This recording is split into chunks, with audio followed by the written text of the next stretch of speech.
Today's Toy Spot, we're having a look at the Mattel DC Universe Classics 2014 San Diego Comic-Con exclusive Doomsday.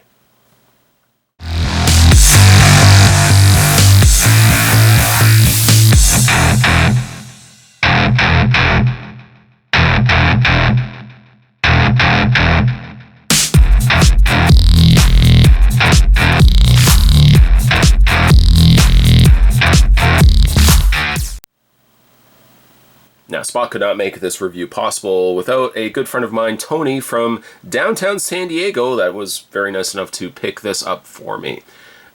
As soon as I found out, first of all, a little backstory to Doomsday.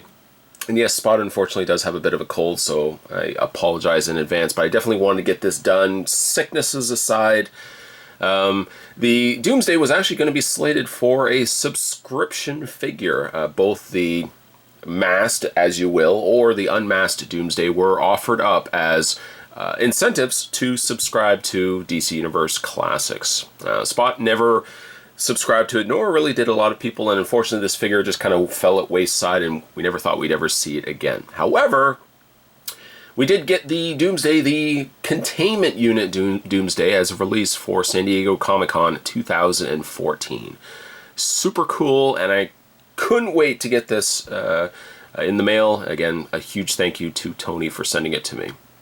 On the front of the box is the black sleeve, very reminiscent of the bagged collector's version of Superman number 75.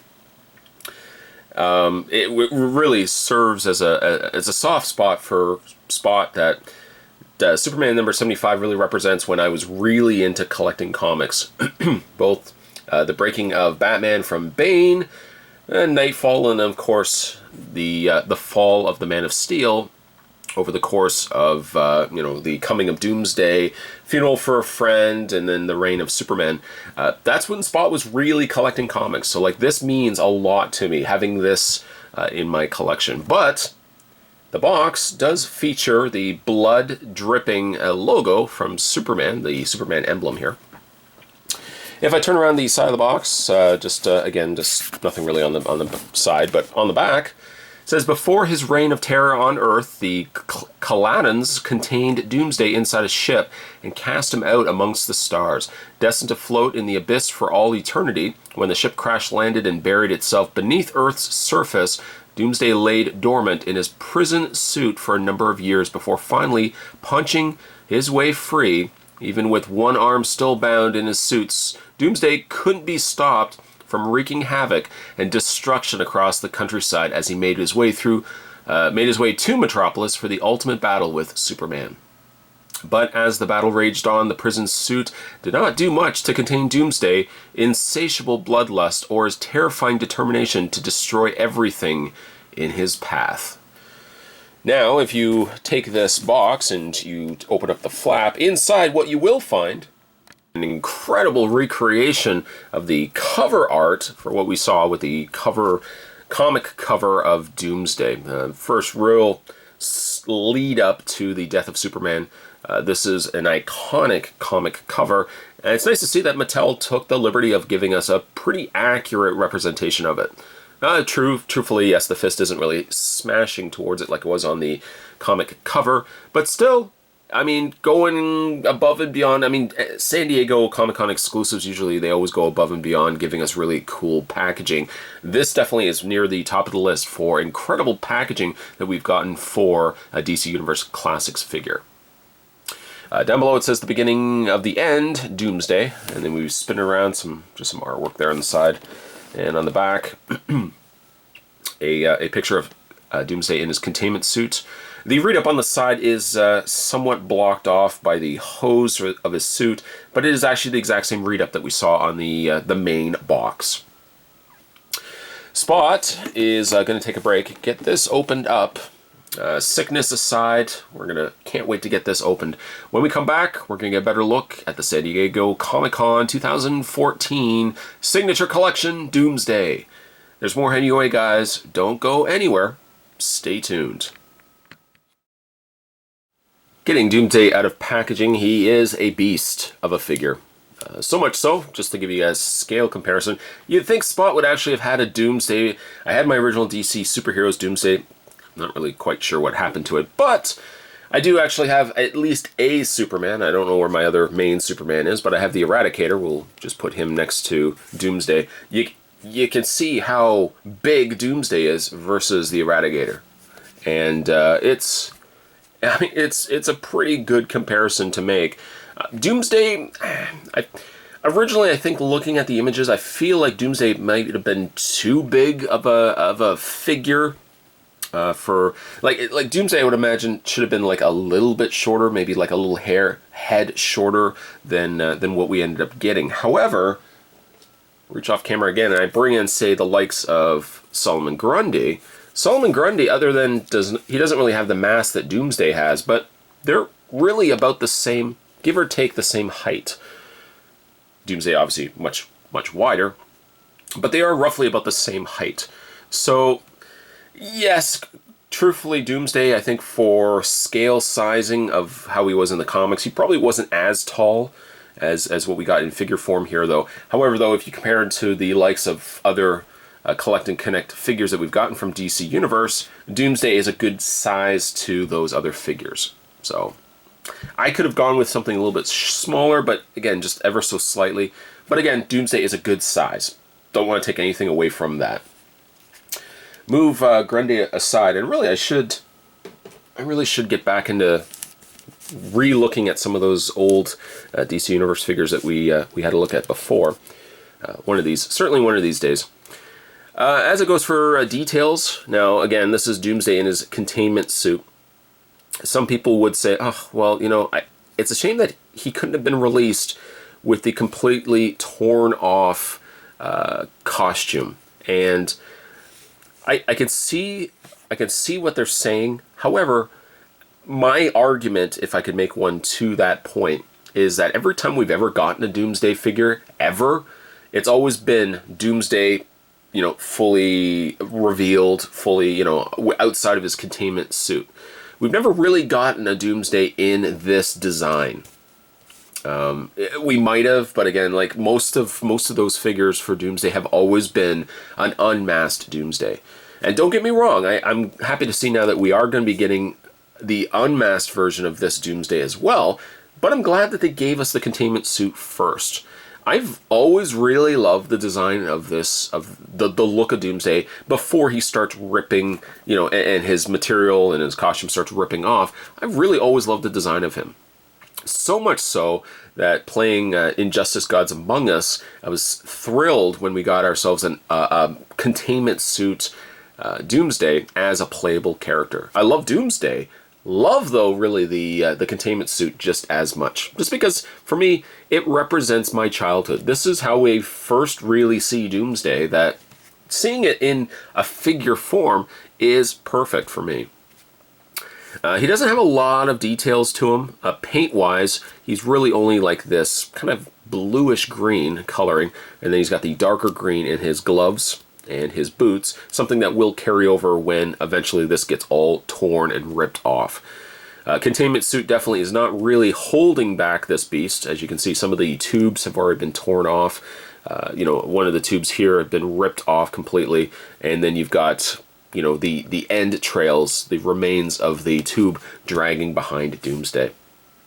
It gives it more depth, too, by including all these extra things to it rather than just being a straight-out figure.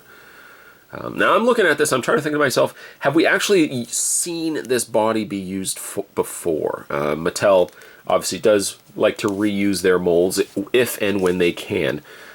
I want to say it's almost like components used from Calabac. Not Calabac. What's the spot again is sick as a dog. I'm trying to get through this review. The Green Lantern Corps, can't remember his name. Anyways, I'm pretty sure components have probably been used from him. But I'm pretty sure, like, torso-wise, yes. Arms obviously have been retooled. Bottoms have been retooled. But maybe, like, leg components and torso components, maybe those have been carried over from character that I can't remember right now. again, I'm drawing a blank. Spot's on cold medication right now. It is, though, really a phenomenal looking piece. I love the silver, the dark coloring there as well, the dark silver in the tubes. I feel as if he could have almost come with something, perhaps like maybe a piece of debris or something. Not to say that he can hold it, because really his fists are closed shut.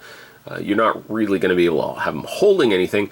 I kind of also had hoped that he had had open hands, that had you had not so much the Eradicator, but if you had a Superman, yeah, you know, Doomsday could have been grabbing onto him or something like that. So open hands would have been a nice touch as well.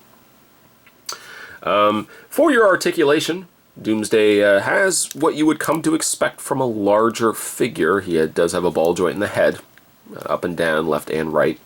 Shoulders are also on a ball and hinge socket, little pin socket joint right there. This one arm doesn't have any real problem rotating forward and back and out. Swivel in the bicep, bend at the elbow with a single bend, and then rotation in the, I think there's also rotation, yeah, in the fist there as well. When it gets to this arm, it's a little more hindered just because the tubes are restricting the arm from moving out. Torso, upper torso crunch, though again, slightly limited by the fact that the tubes are there. Swivel in the waist, and then legs go forward, back, out. Nice swivel in the thigh, bend at the knee, bend at the foot. Driving me crazy, I can't remember the name of that Green Lantern. I mean, it's a great, great looking figure. I feel like, again, he could have been maybe just a little bit shorter, but I mean, gauging by what we've been seeing with the other Build-A-Figures from DC Universe, he's a good size. I would not want him have him any shorter than, say, the likes of Solomon Grundy or some of the other Build-A-Figures that we got. I mean, based on that scale, he's a good size. If he was on his own and he wasn't being compared to any other size of a Build-A-Figure, I probably feel like he could have been just a little bit smaller. He's supposed to be a big beast of a creature, but I feel like he could be maybe just a little bit shorter than what he is here. I think for a rating-wise, again, I'm super thrilled that we got a Doomsday. And more importantly, I'm really thrilled that it was a containment suit Doomsday versus just a torn-off, exposed Doomsday. We've seen that Doomsday countless times. There's probably about 3 or 4 figures that I can think of from the top of my head where we've gotten a Doomsday in that design. How many times have we gotten him in a containment suit? Pretty much next to nothing. So getting him this way first, I think, was a smart way to go. And we are still going to be getting him completely, containment suit free, completely unleashed, as it were. That figure is definitely going to be a figure I'm going to want to pick up as well. And when he eventually gets released, I'll do a comparison between the two. For your rating, if I could give Doomsday a rating, I think Mattel, again, disappointed that, yeah, they used him as a reason to get a subscription, because really, truth be told, Spot really doesn't get on board for subscription services for, like, action figures.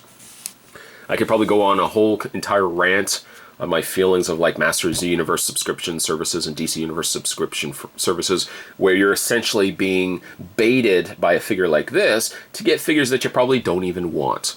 If I could get the opportunity just to buy this guy on a standalone, absolutely, that's a different circumstance altogether. So I'm glad to see that at least, just because a subscription didn't survive, Doomsday still did. Doomsday, I'm going to give him a very solid 8.5.